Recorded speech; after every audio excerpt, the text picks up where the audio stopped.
الحمد لله نحمده ونستعينه ونستغفره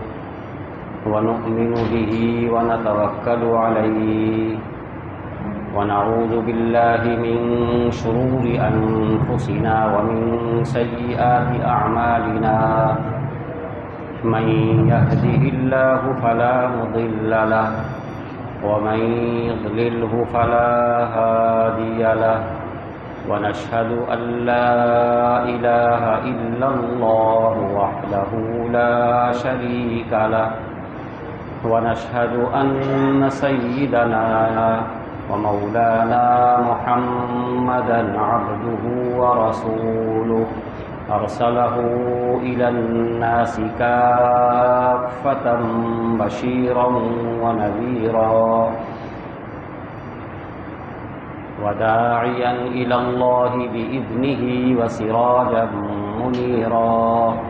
وصلى الله تعالى على خير خلقه سيدنا محمد وآله وسلم تسليما كثيرا كثيرا أما بعد أعوذ بالله من الشيطان الرجيم بسم الله الرحمن الرحيم حرمت عليكم الميتة والدم ولحم الخنزير وما أهل لغير الله به والمنخنقة والموقوذة والمتردية والنطيحة وما أكل السبع إلا ما ذكيتم وما ذبح على النصب وأن تستقسموا بالأزلام ذلكم فسق اليوم يئس الذين كفروا من دينكم فلا تخشوهم واخشون اليوم أكملت لكم دينكم وأتممت عليكم نعمتي ورضيت لكم الإسلام دينا فمن اضطر في مخمصة غير متجانف لإثم فإن الله غفور رحيم صدق الله العظيم.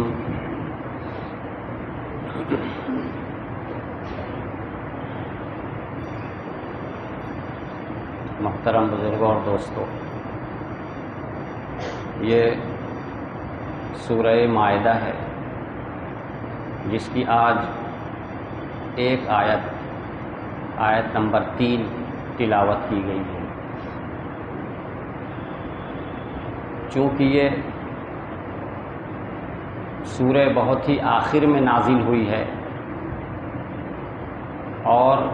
اس کے احکام ایسے ہیں جو سب سے آخر میں نازل ہوتے ہیں ان کو منسوخ کرنے والا پھر کوئی نہیں آتا ہے. تو یہ وہ سورہ ہے، یہ اس میں وہ احکام ہیں جو محکم ہیں، منسوخ نہیں ہیں، اور جو سب سے آخری احکام ہوتے ہیں آدمی اس پر اہتمام سے عمل کرنے کی کوشش بھی کرتا ہے. تو آج کی اس آیت میں بہت سی اہم اور بنیادی باتیں سامنے رکھی گئی ہیں. ان آیات کو جو اس سے پہلے آ چکی آیت نمبر 1 اور 2 اور آج کی یہ آیت 3، اس کے بعد کی اور بھی جو آیات ہیں ان کو بہت ہی اہتمام سے اور بہت ہی غور سے اور دھیان سے سننا چاہیے، اور اس نیت سے بھی بیٹھنا چاہیے کہ ہمیں یہ احکام یاد ہو جائیں، ہم یاد کر لیں اور اس پر خود بھی عمل کرنے کی کوشش کریں اور اپنے دوستوں اور بھائیوں اور گھر والوں سے بھی عمل کرانے کی کوشش اور اہتمام کریں. اس آیت کے اندر جو بنیادی باتیں ہیں وہ دھیرے دھیرے آپ کے سامنے آئیں گی. سب سے پہلے جس چیز سے شروع کیا گیا ہے اس میں ہمارے لیے اللہ سبحانہ و تعالی نے کچھ جانوروں کو کھانے کو حلال قرار دیا ہے اور کچھ جانوروں کو اللہ تعالیٰ نے حرام قرار دیا ہے۔ یہ تو بالکل ظاہر ہے کہ اللہ تعالیٰ ہی نے سارے جانوروں کو پیدا کیا ہے، اس میں تو کسی کو شک نہیں ہے، لیکن سارے جانوروں کو خود پیدا کرنے کے بعد اس میں سے کچھ کو ہمارے لیے حلال قرار دے دیا اور کچھ کو حرام قرار دے دیا۔ یہ اس بات کا پتہ دیتا ہے کہ ضرور اللہ تعالیٰ نے جن کو حرام کیا اس میں ضرور کوئی خاص بات ہے، تبھی حرام کیا ہے، جبکہ پیدا اس نے دونوں کو کیا، اسی نے پیدا کیا ہے، اسی نے پیدا کرنے کے بعد پھر فرق کر دیا، کچھ کو کہا کہ اس کو تم کھا سکتے ہو اور کچھ کو کہا کہ اس کو تم نہیں کھا سکتے ہو۔ یہ بہت ہی واضح دلیل ہے اس بات کی کہ اللہ تعالیٰ اپنی پیدا کی ہوئی چیز کو جتنا بہتر جانتے ہیں، ظاہر ہے کہ اتنا کوئی نہیں جانتا، لہذا وہ اپنی حکمت بالغہ سے اور اپنے علم واسع اور علم محیط سے ہمارے لیے یعنی اپنے بندوں کے لیے جس کو بہتر سمجھا حلال کرنا اس کو حلال کر دیا اور جس کو بہتر سمجھا حرام کرنا اس کو حرام کر دیا۔ دوسرے آسان لفظوں میں اگر یہ کہیں، جس کو دوسری جگہ اللہ تعالیٰ نے فرمایا ہے کہ تمہارے لیے طیبات اور پاکیزہ اور نفیس چیزوں کو اللہ تعالیٰ نے حرام کیا، حلال کر دیا ہے، اور جو خبائث ہیں، خبیث، ناپسندیدہ اور ناگوار اور نقصان دہ چیزیں ہیں، ان کو اللہ تعالیٰ نے حرام قرار دیا۔ اگر بنیادی اور مختصر لفظوں میں کہیں تو اس طرح کہہ لیں، جو طیبات یعنی پاکیزہ اور نفیس اور مفید ہیں ہماری صحت کے لیے، ہمارے لیے، اللہ تعالیٰ نے ان کو حلال کر دیا، اور جو خبائث ہیں یعنی ناپسندیدہ ہیں، ناگوار ہیں، دیکھ کر کے بھی طبیعت کو اس سے دوری پیدا ہوتی ہے اور گھن پیدا ہوتا ہے اور اس سے نقصان ہوتا ہے، تو ایسی چیزوں کو اللہ تعالیٰ نے حرام کر دیا۔ اس میں ہر شخص کی عقل کا اعتبار نہیں ہے، اس لیے کہ ہر شخص کی عقل کا درجہ ایک نہیں ہوتا ہے، کسی کی سمجھ کچھ ہوتی ہے، کسی کی اس سے زیادہ ہوتی ہے، کسی کی اس سے زیادہ ہوتی ہے، تو ہر ایک کی عقل کو معیار نہیں رکھا جا سکتا۔ ساتھ ساتھ یہ بھی ذہن میں رہے کہ انسان کو نقصان پہنچانے والی چیز جو ہوتی ہیں وہ دو طرح کی ہوتی ہے۔ ایک انسان کے ظاہر جسم کو نقصان پہنچانا، ہمارے جسم کا جو ظاہر ہے اس کو نقصان پہنچانا،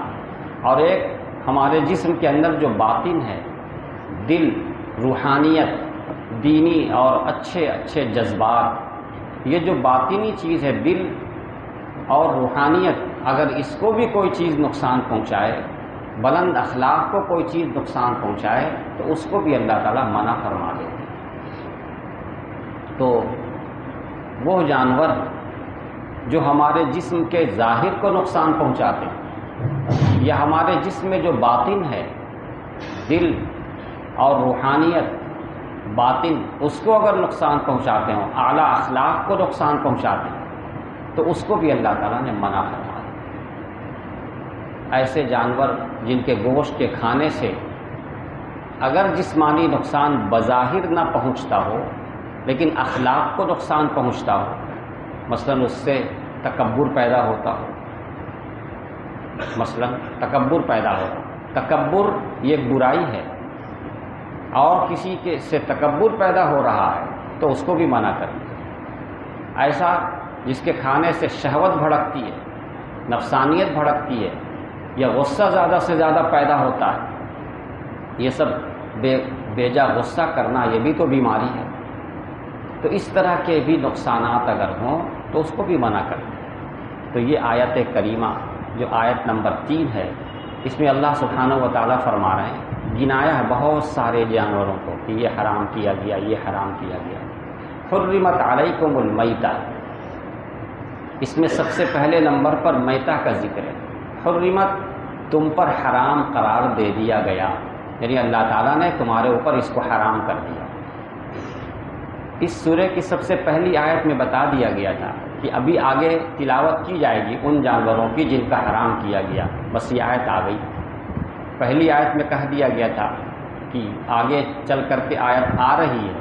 اب وہ آیت آ گئی جس میں حرمت بیان کی جا رہی ہے۔ حرمت علیکم المیتہ، حرام کیا گیا ہے تم پر مردار، وہ جانور جو خود سے مر جائے، خود سے مر جائے، اگرچہ اس جانور کو اللہ تعالیٰ نے حلال قرار دیا ہے، جیسے گائے اور بھینس بکری جس کو کھانا حلال کیا گیا، ایسا جانور اس کو ذبح نہیں کیا گیا، کچھ نہیں کیا گیا، اپنی موت آپ مر گیا، اس کو مردار کہا جاتا ہے۔ اور اللہ تعالیٰ نے اس کے لیے فرمایا میتہ، میتہ، میتہ یہ مردار ہے جو خود سے مر جائے، تو ایسے جانور کو اللہ تعالیٰ نے حرام قرار دیا۔ اس کا خون اسی کے جسم کے اندر اس کے گوشت میں جذب ہو کر ختم ہو گیا، تو اس کا خون باہر نہیں نکل سکا۔ جب خون باہر نہیں نکل سکا، خون اس کے جسم ہی میں، اس کے گوشت ہی میں جذب ہو گیا، تو یہ جانور مردار ہے، اس کا گوشت حلال نہیں۔ حرمت علیکم المیتہ، یہ سب سے پہلا ہے، مردار حرام ہے۔ ہم لوگ ماشاءاللہ اس بات کو سارے مسلمان جانتے ہیں کہ مردار حرام ہے، سب لوگ اس سے بچتے بھی ہیں اور اہتمام بھی کرتے ہیں کہ نہیں مردار نہیں کھانا ہے، مردار نہیں کھانا ہے۔ جو جانور پہلے سے حرام ہیں وہ تو ہیں ہی اپنی جگہ، وہ مر جائیں تب بھی حرام ہے، ان کو ذبح کر دیا جائے تب بھی وہ حرام ہے۔ لیکن جن جانوروں کو اللہ تعالیٰ نے حلال قرار دیا ہے، وہ جانور اگر از خود مر جائیں، جس کو ہم مردار کہتے ہیں، تو وہ جانور حرام ہو جاتا ہے، اس کا کھانا جائز نہیں۔ کچھ دوسرے لوگ جو ایمان والے نہیں ہیں وہ اس کو کھاتے ہوں، یہ ان کا مسئلہ ہے، مگر قرآن نے اس کو حلال نہیں قرار دیا۔ ہمیں سننے میں آتا ہے، اللہ بہتر جانتے ہیں، کہ کچھ ایسے مسلمان جو کاروبار کرتے ہیں اور ان کو سمجھ میں آ گیا کہ یہ مر چکا ہے، مر گیا ہے، ان کو پتہ چل گیا، لیکن وہ یہ سوچتے ہیں کہ اگر اس کو نہ بیچیں پھینک دیں تو نقصان ہو جائے گا، اس نقصان سے اپنے آپ کو بظاہر بچانے کے لیے اس کو بھی بیچ دیتے ہیں۔ یہ ہماری سنی ہوئی بات ہے، اللہ بہتر جانتا ہے۔ اگر ایسا کوئی مسلمان کر رہا ہے کہ وہ کاروبار کرتا ہے گائے بکرے بیچنے کا، اور اسی میں کوئی مر گیا تو اس کو بھی اس نے بیچ دیا اور اس کو بھی اس نے بیچ کے کھا لیا، کھلا دیا، تو اس نے بہت بڑا جرم کیا، بہت بڑا ظلم کیا۔ خریدنے والے کو پتہ نہیں، اس نے سوچا کہ ہمیشہ تو ہم یہاں سے حلال ہی لیتے ہیں، حلال ہی ہوگا، زندہ ہی ذبح کیا گیا ہوگا، یہ یہی سمجھ کر کے خریدنے والا خریدتا ہے۔ لیکن بیچنے والا اگر یہ غلطی کر رہا ہے تو یہ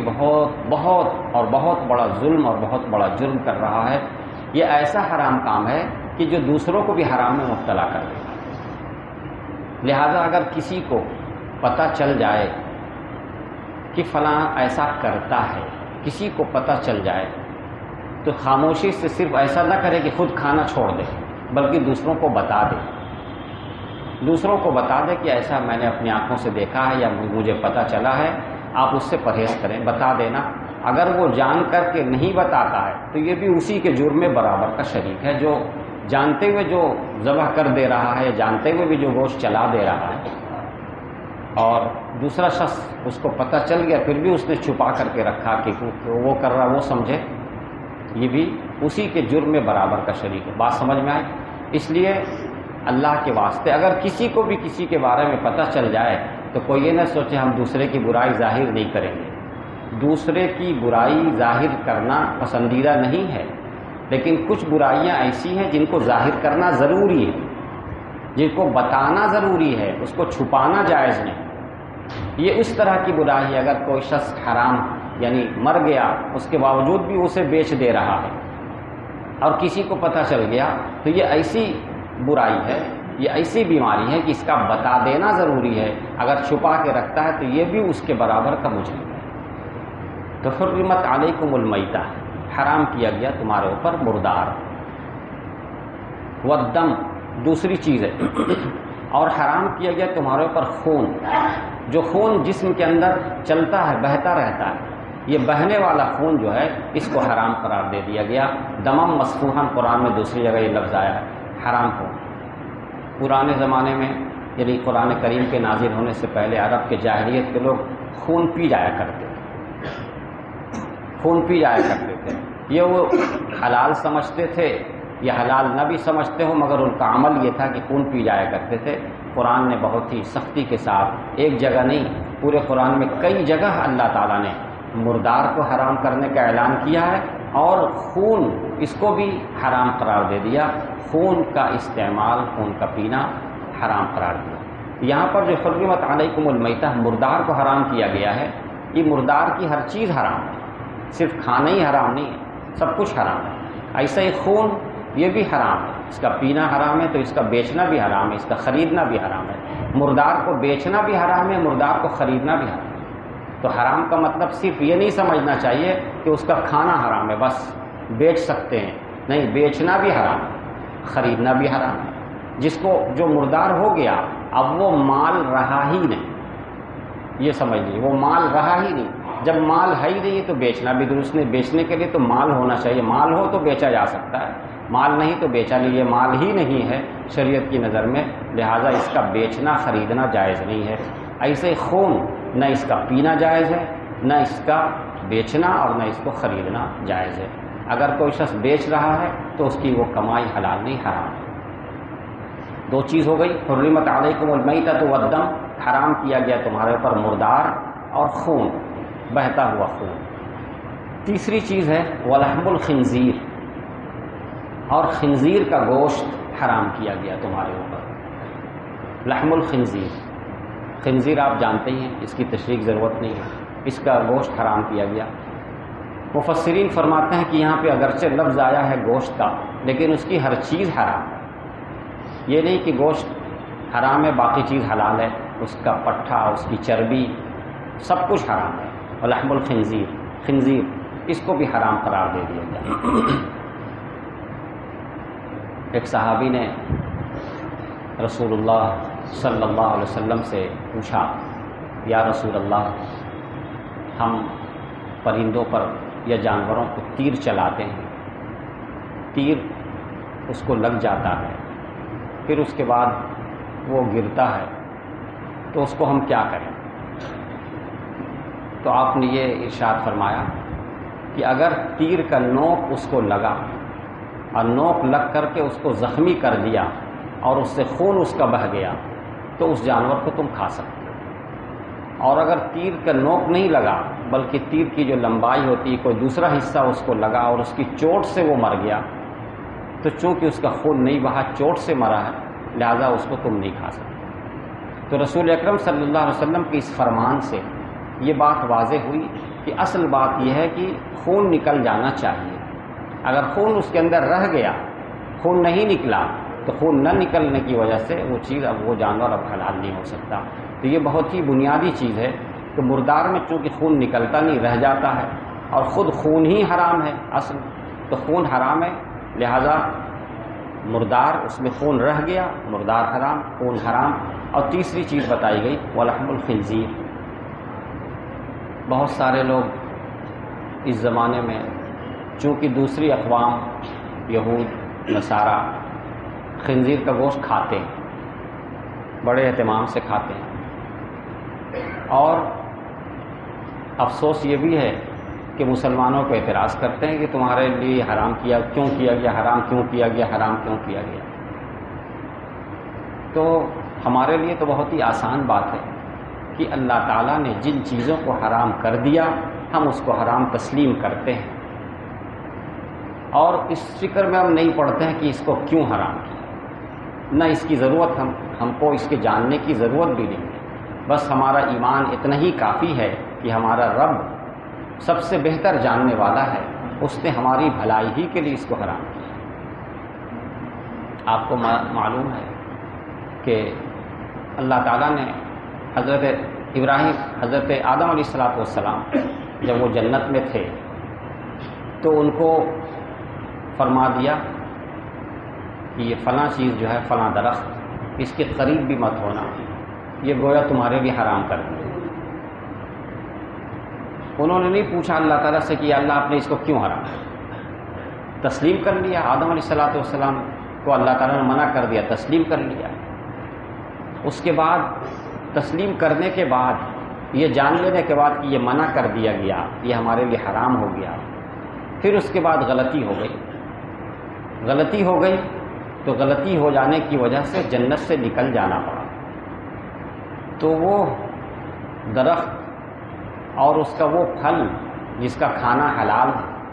لیکن اللہ تعالیٰ نے منع کر دیا، منع کرنے کی وجہ سے وہ حرام ہو گیا، اس کو کھا لینے کی وجہ سے آدم علیہ السلام کو جنت سے نکل جانا پڑا۔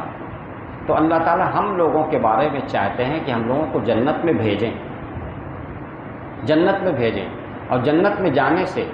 جو جو چیز رکاوٹ بنتی ہے ان چیزوں کو حرام کر دیا، اس کو مت کھاؤ، یہ جنت میں جانے سے رکاوٹ بنے، منع کرتے ہیں۔ لہذا ہم کو ان چیزوں سے بچ جانا چاہیے تاکہ ہم جنت میں جا سکیں، اور اگر ہم نے اپنے آپ کو نہیں بچایا تو سمجھیے کہ ہم نے اپنے آپ کو جنت میں جانے سے روک دیا۔ تو ہمارے لیے تو یہی بات بہت کافی ہے کہ ہمارے رب نے منع کر دیا، بس اتنی بات کافی ہے، اب ہم کو اس کے پیچھے پڑنے کی ضرورت نہیں کہ ایسا کیوں۔ لیکن چونکہ دوسری قومیں یعنی عیسائی، یہودی، اس میں سے بہت سارے لوگ اس کو استعمال کرتے ہیں اور مسلمانوں پہ اعتراض کرتے ہیں، جبکہ ہم آپ کو یہ بھی واضح کر دیں کہ ان لوگوں کی کتاب یعنی تورات، اس میں بھی خنزیر کو حرام قرار دیا گیا۔ ایسا نہیں ہے کہ حضرت عیسیٰ علیہ السلام نے اس کو حلال قرار دیا تھا، یا حضرت موسیٰ علیہ السلام نے اپنی قوم کے لیے حلال قرار دیا تھا، یہ آپ کے ذہن میں رہنا چاہیے۔ ایسا نہیں ہے کہ ان کے لیے حلال تھا پہلے، ان کے لیے بھی پہلے سے حرام تھا، ان کی کتابوں میں بھی اس کو حرام قرار دیا گیا، تورات میں بھی اس کو حرام قرار دیا گیا، انجیل میں بھی اس کو حرام قرار دیا گیا، اور یہ کتاب جو ہمارے سامنے ہے قرآن کریم، اس میں بھی حرام قرار دیا۔ ایسا نہیں ہے کہ وہ لوگ کھا رہے ہیں لہذا حلال تھا ان کے لیے پہلے سے، ایسا نہیں۔ اور یہ بھی ذہن میں رہے آپ کے کہ حضرت عیسیٰ علیہ السلام تشریف لانے والے ہیں، قیامت کے قریب تشریف لانے والے ہیں، اب وقت بہت قریب آ گیا ہے، وہ بہت جلد تشریف لانے والے ہیں۔ تو حضرت عیسیٰ علیہ السلام جب تشریف لائیں گے تو وہ خنزیر کو قتل کریں گے۔ ان کے بہت سے کاموں میں ایک کام یہ بھی ہوگا کہ وہ خنزیر کو قتل کریں گے، اس کو زندہ رہنے نہیں دیں گے۔ تو اس سے صاف پتہ چلتا ہے کہ ان کی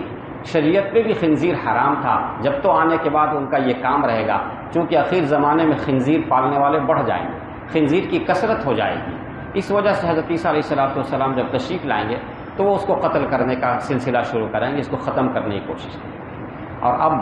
جو لوگ جانتے ہیں، جاننے والے جانتے ہیں کہ پہلے کے بنسبت اب خنزیر کو پالنے والے بڑھ گئے، اب خنزیر کی زیادتی ہونا شروع ہو گئی جگہ جگہ۔ تو یہ بھی ایک علامت ہے کہ قیامت کا قرب ہوتا جا رہا ہے، اور حضرت عیسیٰ علیہ السلام تشریف لانے کا زمانہ بھی قریب آتا جا رہا ہے۔ ہم تھوڑی سی وضاحت کر دے رہے ہیں تاکہ آپ کے سامنے کبھی آج کل دوسرے لوگ جو ہیں مسلمان جوانوں کو خاص طور سے شک و شبہ میں ڈال دیتے ہیں، ایک سوال رکھ دیتے ہیں کہ بیچارہ پریشان ہو جاتا ہے۔ اب آج کل کمپنیوں میں کام کرنے والے مسلم غیر مسلم سب ہوتے ہیں، ہر مذہب کے لوگ کام کرتے ہیں، تو دوسرے مذہب والے مذہب اسلام والوں کے سامنے ایک اعتراض رکھ دیتے ہیں۔ اب ان بیچاروں کو پتہ نہیں ہوتا، یہ پریشان ہوتے ہیں۔ بعض لوگ تو سمجھدار ہوتے ہیں، کہتے ہیں ٹھیک ہے ہم اپنے علماء سے پوچھ لیں گے، اور کچھ لوگ اتنے سمجھدار نہیں ہوتے یا ان کا ایمان اتنا مضبوط نہیں ہوتا، وہ شک میں پڑ جاتے ہیں، بلکہ دھیرے دھیرے بدل ہی جاتے ہیں کہ یہ تو کہہ رہا بالکل صحیح کہہ رہا، واقعی کیوں یہ حرام کیا گیا، نعوذ باللہ، یہ تو بہت ہی غلط راستے میں پڑ گیا وہ۔ اس لیے جوانوں کو چاہیے کہ اگر کوئی کسی بھی طرح کا اشکال کرے تو اس سے الجھنا نہیں ہے، اس کی بات غور سے سننا، غور سے سن کر کے اس سے کہنا بھائی جو تم نے کہا بالکل صحیح کہا ہے، اس کا جواب مجھے نہیں معلوم ہے، میں اپنے علماء سے معلوم کروں،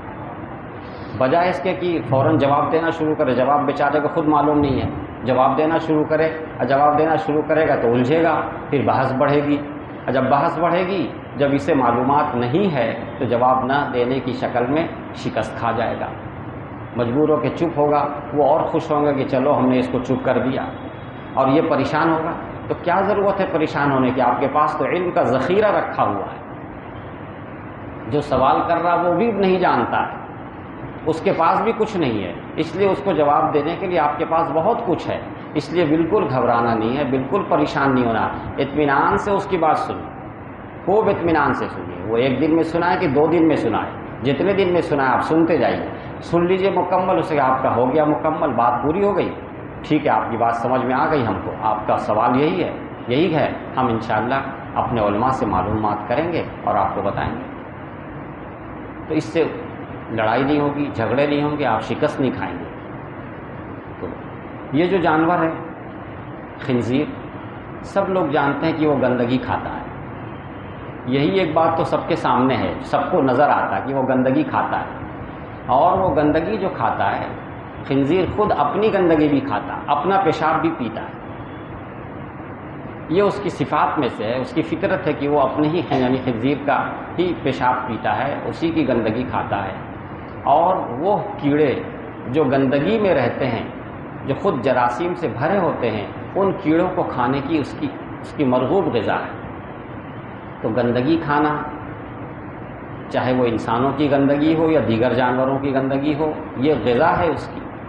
وہ گندے کیڑے ان کو کھانا، اور کسی جانور کو اگر کوئی زخم ہو جائے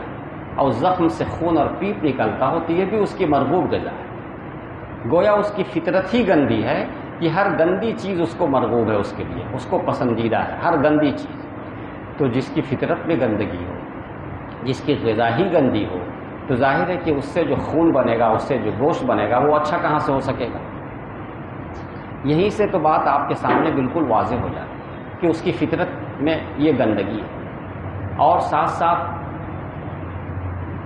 ان گندگیوں کے کھانے کی وجہ سے اس کے گوشت کے اندر اتنے زیادہ جراثیم پیدا ہو جاتے ہیں، اتنے زیادہ جراثیم اور اتنی گندگی اور اتنا زہر پیدا ہو جاتا ہے، اتنا زہر پیدا ہو جاتا ہے کہ سانپ اگر اس کو کاٹتا ہے تو خنزیر پہ کوئی اثر نہیں پڑتا، اس کو کوئی اثر نہیں پڑتا۔ جو پالنے والے لوگ ہیں اس کو، وہ سانپ کے بلوں کے پاس اس کو لے جا کے رکھ دیتے ہیں، ان کے رکھنے کا مقصد یہ ہوتا ہے کہ اگر اس میں سے سانپ نکلے گا تو یہ کھا جائے گا، سانپ کو یہ کھا لیتا، اس کی غذا ہے، لہذا اس کو غذا کی غذا مل گئی، اور اگر یہ نہ کھا سکا، سانپ نکل کے کاٹ بھی لیا تو اس کو کوئی نقصان نہیں پہنچے گا۔ تو پالنے والے سمجھتے ہیں کہ ڈبل فائدہ ہے اس کے پاس رکھ دینے سے، تو سانپ کا زہر اس پہ کوئی اثر نہیں کرتا ہے، اس لیے کہ خود اس کے اندر اتنے جراثیم، اتنے زہر بھرے ہوئے ہیں کہ کہاں سے اس کو یہ نقصان کرے گا۔ ایک عجیب بات دوسرے تمام جانوروں میں، اور اس میں ایک بہت عجیب فرق یہ ہے کہ ہر جانور کو پسینہ آتا ہے گرمی میں، یا اس کے دوڑنے سے چلنے سے اس کو پسینہ آتا ہے، گھوڑا ہو، گائے ہو، بھینس ہو، سب کو پسینہ آتا ہے، مگر یہ ایک ایسا جانور ہے جسے کبھی پسینہ نہیں آتا۔ یہ میں نہیں کہہ رہا ہوں، جب قرآن نے اس کو حرام کیا ہے تو سائنسدانوں نے تحقیق کی پورا زور لگا دیا اس میں کیا بات ہے، تو ایسی تحقیقات پیش کی کہ انسان کا ایمان تازہ ہو جائے،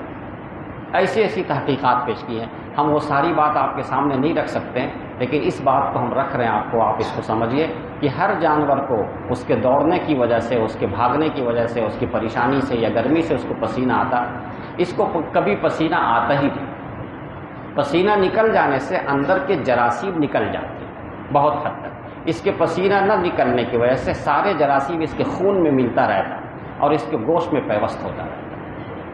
تو جس کے خون میں اتنے جراثیم، جس کے گوشت میں اتنے جراثیم، اتنے انفیکشن بھر جائیں، اس کو کیسے کھایا جا سکتا ہے؟ اس کے نقصان کا اندازہ نہیں لگایا جا سکتا۔ اس لیے اب جو سائنسدانوں نے تحقیق کی وہ خود حیران ہو گئے کہ آج سے 1450 برس پہلے جناب محمد الرسول اللہ صلی اللہ علیہ وسلم نے اس کو کیسے حرام قرار دے دیا، جبکہ آج ہم لوگ تحقیق کریں تو ہم لوگوں کو آج پتہ چل رہا کہ اس میں یہ ہے اور یہ ہے اور یہ ہے اور یہ ہے، اتنے زیادہ نقصانات، اتنے زیادہ جراثیم اس میں بھرے ہیں، اتنا پہلے انہوں نے منع کر دیا، وہ حیران ہے۔ تو یہ سب حیرانی کی بات ہے یا نہیں؟ اس کے اندر گوشت کی جو سلوٹ ہوتی ہے وہ کچھ اس طرح کی بنی ہوئی ہوتی ہے کہ جتنے جراثیم اس کے اندر گھستے ہیں سب اسی کے اندر پیوست ہوتے چلے جاتے ہیں اور نکلنے کا راستہ نہیں رہتا، گویا ہر طرح سے جراثیم اس کے اندر پیوست ہوتے رہتے ہیں۔ اور ایک عجیب بات یہ بھی ہے، مثال کے طور پر گائے یہ جو کچھ کھاتی ہے، اس کے ہضم کرنے کے لیے 4 معدے ہیں، 4 مرحلے میں کھانا اس کا ہضم ہوتا ہے، 1-2 مرحلے میں نہیں، 4 مرحلے میں ہضم ہوتا ہے، اس لیے ہضم ہونے میں وقت لگتا ہے۔ ہضم ہونے میں وقت لگتا ہے، اب اس کے بعد جو گوشت تیار ہوتا ہے اس کے اندر غذا بھری ہوتی ہے، غذائیت سے بھرپور ہوتا ہے، اور خنزیر اس کا چونکہ یہ گندگی ہی کھاتا ہے، اس کی غذا سب گندگی ہی گندگی ہے، اس کے ہضم ہونے میں دیر نہیں لگتی، جلدی سے، یہاں تک کہ سائنسدانوں نے تحقیق کر کے کہا کہ صرف 4 گھنٹے میں گوشت تیار ہو جاتا ہے جو کچھ یہ کھاتا ہے۔ دوسرے جانوروں میں تو 4 گھنٹے میں اس کا جو گندگی وہ نہیں تیار ہوتی، اور اس کے 4 گھنٹے میں اس کا گوشت بھی تیار ہو جاتا ہے اسی غذا سے، اتنی تیزی سے وہ ہضم ہوتا ہے۔ جب اتنی تیزی سے ہضم ہوتا ہے، صرف 4 گھنٹے میں گوشت تیار ہو جاتا ہے، تو وہ اس کے اندر غذائیت ہوتی ہی نہیں، غذائیت سے بالکل خالی ہوتا ہے۔ جب دھیرے دھیرے چیز تیار ہوتی ہے تو اس میں غذائیت بھرتی جاتی ہے، اور یہ جلدی سے تیار ہو جاتا ہے تو اس پہ غذائیت نام کی چیز ہی نہیں ہے۔ اور اس میں ایسی چربی کا ایسا مادہ ہوتا ہے جو بہت ہی زیادہ نقصان دہ ہے، بہت زیادہ نقصان دہ ہے۔ ان تفصیلات میں گئے بغیر مختصر بات اور خلاصہ یہ ہے کہ اس کے جسم کے اندر، اس کے گوشت میں، اس کی چربی میں، اس کے پٹھے میں، اس کے خون میں، سب میں اتنے زیادہ جراثیم ہیں اور اتنے زیادہ انفیکشن ہیں۔ اور ایک حیرت انگیز بات اور سائنسدانوں نے بتایا جو ہم لوگوں کے لیے حیرت ہی حیرت ہے، کہا کہ اس کے گوشت کے اندر جو بیکٹیریا ہوتا ہے اس کو جب پکایا جائے تو گوشت چاہے گل جائے وہ بیکٹیریا مرتا ہی نہیں۔ یہ حیرت انگیز انکشاف ہے کہ وہ بیکٹیریا مرتا ہی نہیں ہے، یہاں تک کہ انہوں نے اور مزید درجہ حرارت بڑھا کر کے، اتنے میں نہیں تو اس سے تیز آنچ میں، اس سے تیز آگ میں، اس سے تیز آگ میں، جتنی تیز آگ، جتنا درجہ حرارت بڑھا سکتے ہیں اتنا بڑھا کر کے بھی اس کو پکا کر کے دیکھا، لیکن اس کا بیکٹیریا مرتا نہیں۔ تو وہ کہتے ہیں آج تک ہم لوگوں کو یہ نہیں پتا چلا کہ کس درجہ حرارت میں جا کر یہ مرے گا۔ جب ایسی بات ہے کہ ہماری طاقت میں جو کچھ جلانا جتنا ہو سکتا ہے اتنا جلا کر کے بھی بیکٹیریا کو جلا نہیں پا رہے ہیں، تو اس کے پتہ چلتا ہے کہ یہ کتنا نقصان دہ ہو سکتا ہے۔ اگر وہ کسی انسان کے جسم میں جائے گا اس کو کیا کیا کر سکتا ہے۔ تو یہ آج حیران، ان کی تحقیق انسانوں کو حیران کر رہی ہے، خود وہ حیران ہو رہے ہیں کہ اتنا پہلے حرام کر دیا گیا اس کو، اور اس کے اندر ایسی ایسی چیزیں پائی جاتی ہیں۔ بہت سے ملک میں اس کی کچھ چیزوں کو قانوناً خود ان لوگوں نے منع کر دیا کہ یہ چیز نہیں کھانا ہے، اس سے پھیپھڑا متاثر ہوتا ہے انسانوں کا، اس سے یہ ہوتا ہے، اس سے یہ ہوتا ہے۔ بہرحال ان تفصیلات میں کچھ تو آپ کی سمجھ میں آ گیا، بہت زیادہ تفصیل اتنا وقت نہیں ہے، لیکن کچھ نہ کچھ تو آپ کی سمجھ میں آ گیا۔ ایک بات اور ہے، اس کے اندر شہوت بہت زیادہ ہوتی ہے، شہوت پرستی اس جانور کے اندر بہت ہے، بہت زیادہ ہے۔ اگر کسی نے دیکھا ہوگا تو دیکھا ہوگا، نہیں تو وہ پڑھ کر کے جان سکتا ہے کہ ایک مادہ خنزیر جو مادہ ہو اس کے اوپر بیک وقت 4 5 سوار ہو جاتے ہیں۔ شہوت پرستی بھی اتنے آگے ہوتے ہیں، جبکہ دوسرے جانوروں کے ساتھ ایسا معاملہ نہیں ہوتا ہے، لیکن اس کے ساتھ یہ۔ اور جو مادہ خنزیر ہے وہ کسی کو منع نہیں کرتی، روکتی نہیں، ہر ایک کے لیے تیار رہتی۔ یہ جو شہوت پرستی ہے یہ انتہائی درجہ کے انسان کے لیے نقصان دہ ہے۔ چنانچہ جو لوگ اس کے گوشت کو استعمال کر رہے ہیں ان کے بھی جذبات یہی ہیں، اور اس کی وجہ سے پورا معاشرہ فساد کا شکار بنا ہوا ہے۔ یہ ایک بہت ہی بڑا نقصان ہے معاشرے کا، جو لوگ اس کے گوشت کو استعمال کر رہے ہیں ان کے جسمانی نقصان کو الگ ہو کر کے ہم اس چیز کو ذکر کر رہے ہیں کہ معاشرے کا جو ایک بہت بڑا نقصان ہے۔ سب میں اگر شہوت پرستی عام ہو جائے تو شہوت پرستی کے عام ہونے سے کیا کیا ہو سکتا ہے آپ سمجھ سکتے ہیں، کیا کیا نقصان ہو سکتا ہے۔ یہ سارے نقصانات ظاہر ہو رہے ہیں۔ اللہ تعالیٰ کا کرم ہے، اللہ کا احسان ہے کہ اللہ نے ہمیں ایمان کی دولت سے نوازا ہے، اور ہم اس پر ایمان لاتے ہیں کہ خنزیر اللہ تعالیٰ نے حرام کیا، ہم اس سے بچتے ہیں اور اس سے دور ہی رہیں گے، اور اس کے نقصان کو بھی ہم جانتے ہیں کہ جب اللہ نے حرام کیا تو نقصان ہے، ہمیں اس کی تفصیل معلوم ہو یا نہ ہو، بس اتنی بات ہمارے لیے کافی، اللہ نے حرام کیا لہذا اس میں نقصان ہی نقصان۔ پہلے کی کتاب تورات وغیرہ میں تو صرف کھانا حرام نہیں، چھونے کو بھی حرام لکھا ہے کتابوں میں، کہ اس کو چھونا بھی منع، اللہ تعالیٰ نے چھونا بھی منع کر دیا۔ تو یہ ہے، تو تیسری چیز ہے، پہلی چیز تھی مردار، دوسری چیز تھی خون، تیسری چیز ہے لحم الخنزیر، خنزیر کو اللہ تعالیٰ نے حرام کیا۔ وما اہل لغیر اللہ بھی، اور چوتھی چیز ہے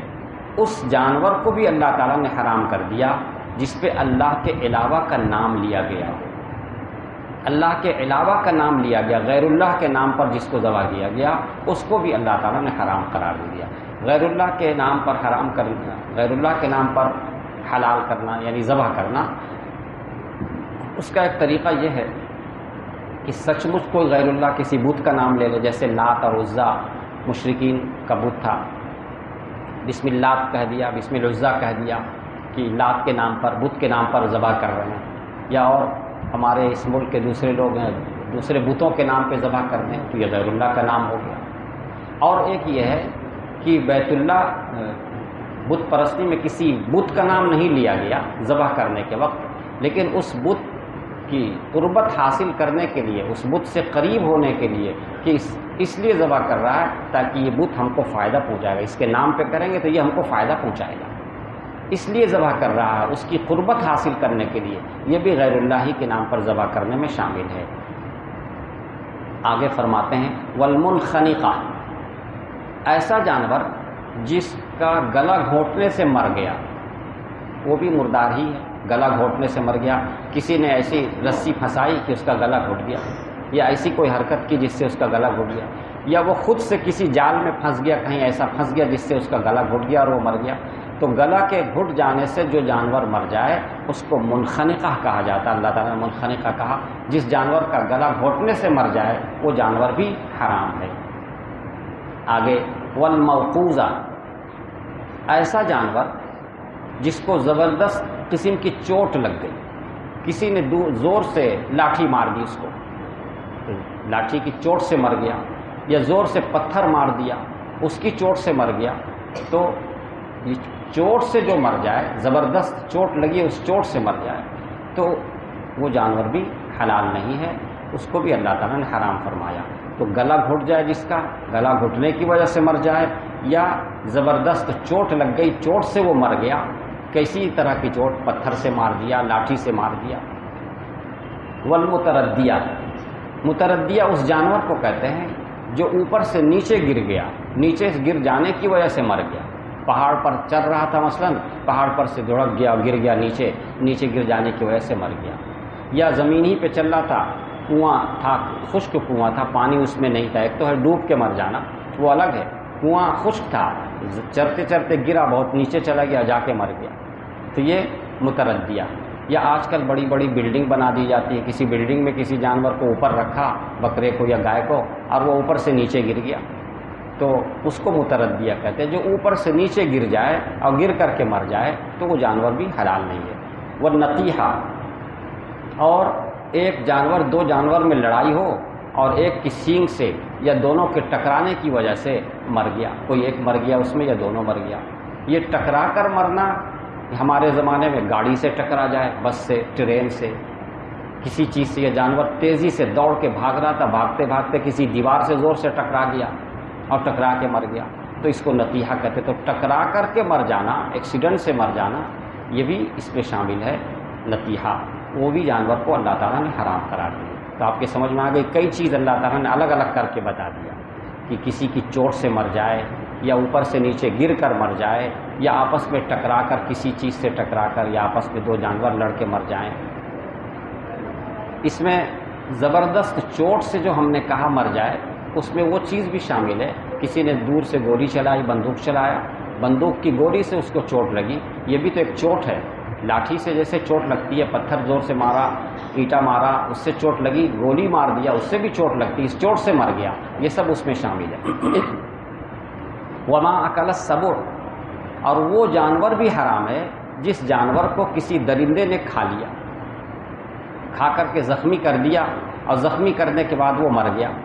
دوسرے جانور کے، درندہ کے زخمی کرنے سے مر گیا، شیر، چیتا، دوسرے جانور نے ہرن پر یا کسی جانور پہ حملہ کیا اور اس کے حملہ کرنے کی وجہ سے وہ مر گیا، تو اس جانور کو بھی کھانا جائز ہے۔ اتنے جانوروں کو اللہ تعالیٰ نے منع فرما دیا۔ آگے ایک استثناء فرماتے ہیں، الا ما ذکیتم، مگر یہ جانور جن کا ذکر کیا گیا کہ چوٹ لگ گئی، یا اوپر سے نیچے گر گیا، یا آپس میں جانور ٹکرائے، یا شکاری جانور درندے نے کھایا، لیکن ان کے کھانے کے بعد ابھی وہ مرا نہیں تھا،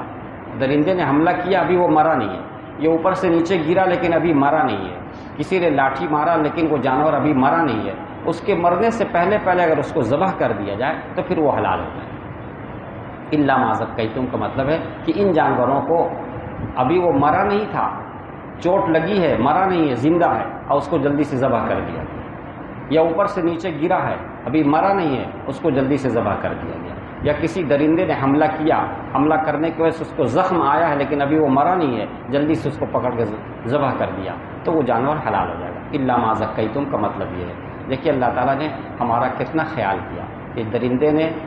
حملہ کر کے زخمی کر دیا ہے لیکن آپ نے اس کو پا کے جلدی سے ذبح کر دیا، تو فرماتے ہیں کہ چلو تم نے ذبح کر دیا، ذبح کرنے سے خون نکل گیا، اب تمہارے لیے وہ حلال ہے۔ وما ذبح علی النصب، اور وہ جانور بھی حرام ہے جو کسی استھان پر ذبح کیا گیا ہو، وہاں پر پہلے بت کے نام پر ذبح کرتے تھے، اس کے علاوہ کچھ جگہ بنا رکھے تھے، ان کا خیال یہ تھا کہ اس جگہ پر لا کر کے اگر جانور کو ذبح کر دیں گے تو ہمارا سارا دکھ درد بھاگ جائے گا، اور اس جگہ پہ لا کے ذبح کر دینے سے ہمارے بت سب خوش ہو جائیں گے، تو ایک خاص جگہ بنا دی جاتی تھی جس کو ہم اپنی زبان میں آسان کرنے کے لیے آپ کو استھان کہہ دے رہے ہیں، تو ایسا کوئی استھان بنا دیا گیا ہو، وہاں لے جا کر کے ذبح کر دینا، بس لے جا کے ذبح کر دینا ہی کافی اس بات کے لیے کہ وہ حرام ہو گئے۔ گویا جانور جو حرام ہوتے ہیں کبھی ہماری زبان کی غلطی سے، کبھی ہمارے کام کی غلطی سے۔ زبان کی غلطی ہے کہ اللہ کا نام نہیں لیا، کسی اور کا نام لے لیا۔ ہاتھ اور پیر اعضاء کی غلطی ہے کہ ایسی جگہ لے جا کر کے ذبح کر رہے ہیں جس جگہ کے بارے میں یہ گمان ہے کہ یہاں لا کے ذبح کرنے سے دوسرے معبودان باطلہ خوش ہوتے ہیں اور ہماری دکھ، ہماری بیماری، ہماری پریشانی بھاگتی ہے، یہ سوچ کر کے جگہ پہ لے جا کے ذبح کرنا، یہ اس کی وجہ سے بھی وہ جانور حرام ہو جاتا ہے۔ وَأَن تَسْتَقْسِمُوا بِالْأَزْلَامِ، اور یہ کہ تم جوئے کے تیر سے کام لو۔ جوئے کی تیر سے کام لینا عرب کا طریقہ یہ تھا، ان لوگوں نے ایک عجیب و غریب طریقہ بنا رکھا تھا۔ ان کے بڑے بڑے بت تھے، جہاں اس میں ایک بڑا سا بت تھا ہبل،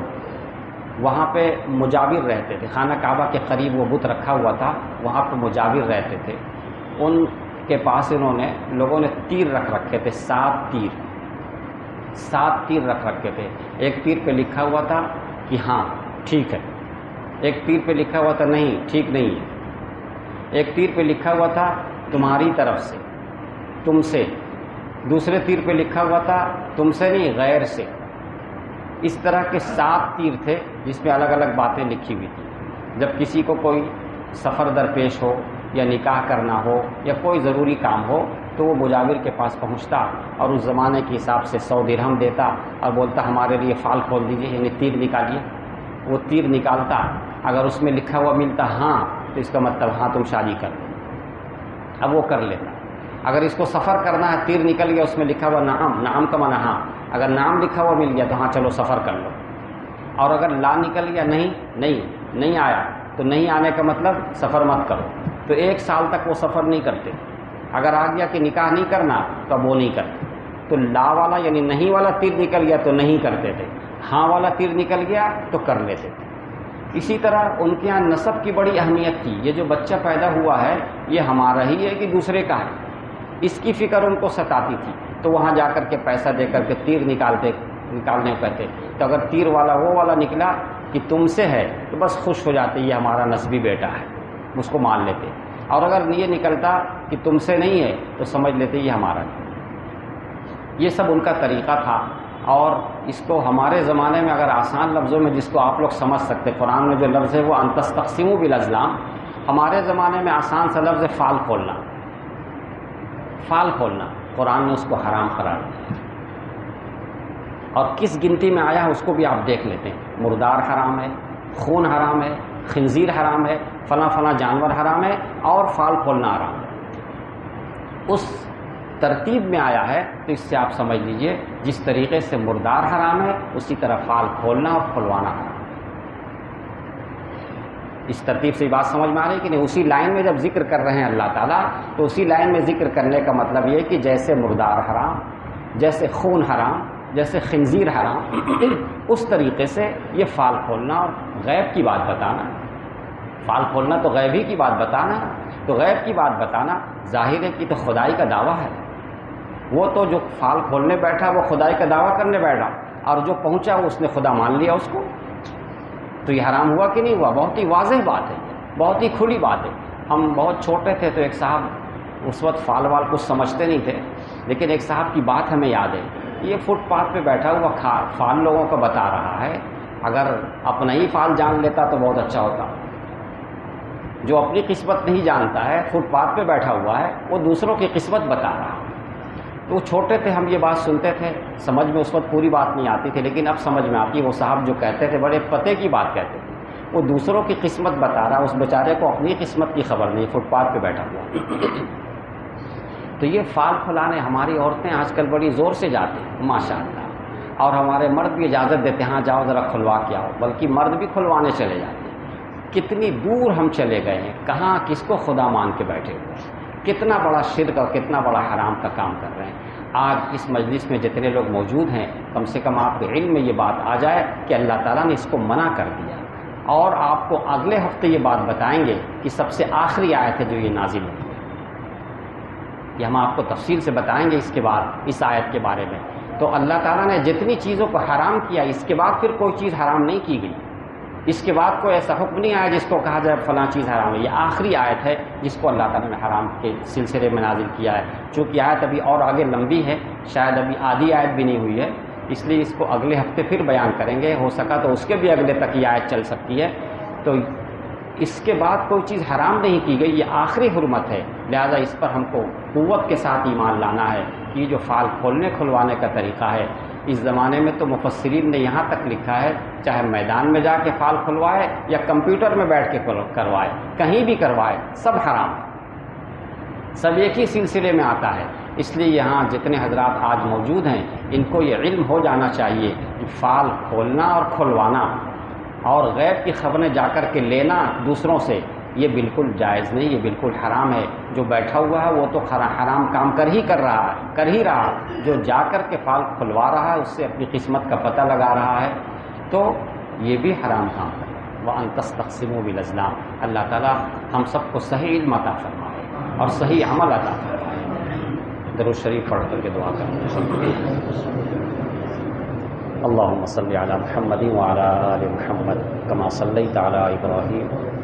وعلى آل إبراهيم إنك حميد مجيد. اللهم بارك على محمد وعلى آل محمد كما باركت على إبراهيم وعلى آل إبراهيم إنك حميد مجيد.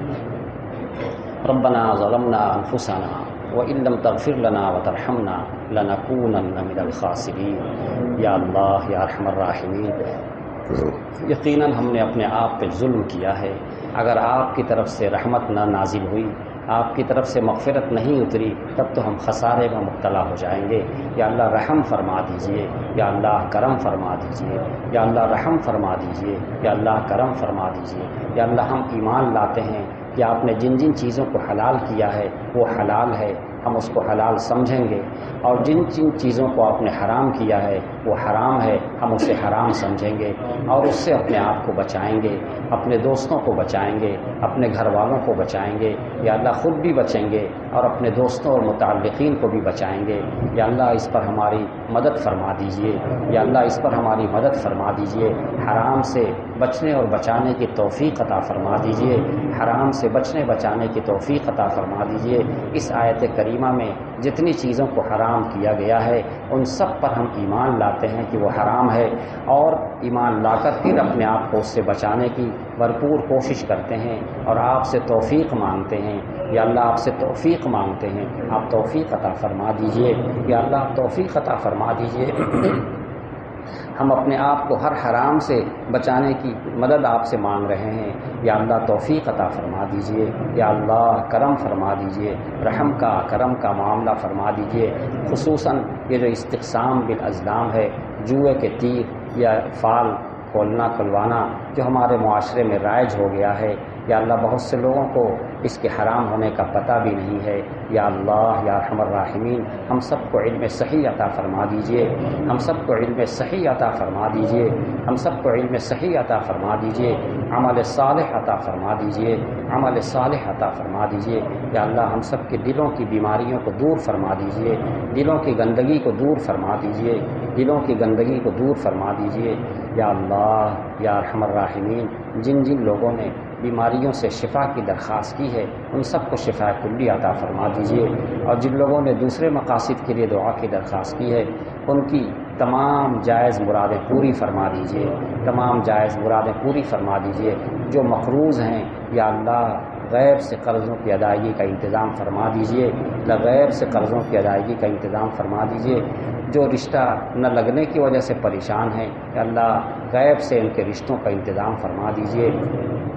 غیب سے ان کے رشتوں کا انتظام فرما دیجیے۔ جو روزی کے لیے پریشان ہیں یا اللہ اپنی دریائے رحمت سے حلال روزی کا انتظام فرما دیجیے، یا اللہ اپنی دریائے رحمت سے حلال روزی کا انتظام فرما دیجیے، اپنی دریائے رحمت سے حلال روزی کا انتظام فرما دیجیے۔ بہت سے جوان لڑکے لڑکیاں حرام کی طرف تیزی سے دوڑ رہے ہیں، یا اللہ ان کو صحیح سمجھ عطا فرما دیجیے، یا اللہ ان کو حرام سے بچا دیجیے اور ہم کو بچانے والا بنا دیجیے، یا اللہ ہم کو بچانے والا بنا دیجیے۔ معاشرے میں ایسے لوگوں کو پیدا فرما دیجیے جو دوسروں کو حرام کاری سے بچائیں، حرام کمائی سے بچائیں، حرام خوری سے بچائیں، ایسے لوگوں کو پیدا فرما دیجیے۔ یا اللہ یا ارحم الراحمین، ہم سب آپ سے مانگ رہے ہیں، عطا فرما دیجیے، یا اللہ عطا فرما دیجیے۔ یا اللہ حلال روزی کی اہمیت دلوں میں بٹھا دیجیے، حلال روزی کی فضیلت دلوں میں بٹھا دیجیے، حرام روزی کی خرابی کو دلوں میں بٹھا دیجیے۔ یا اللہ حرام کمائی کی خرابی دلوں میں بٹھا دیجیے۔ یا اللہ دعاؤں کو قبول فرما دیجیے۔ وصلی اللہ تعالی علی خیر خلقہ سیدنا محمد وآلہ وصحبہ اجمعین برحمتک یا ارحم۔ لا الہ الا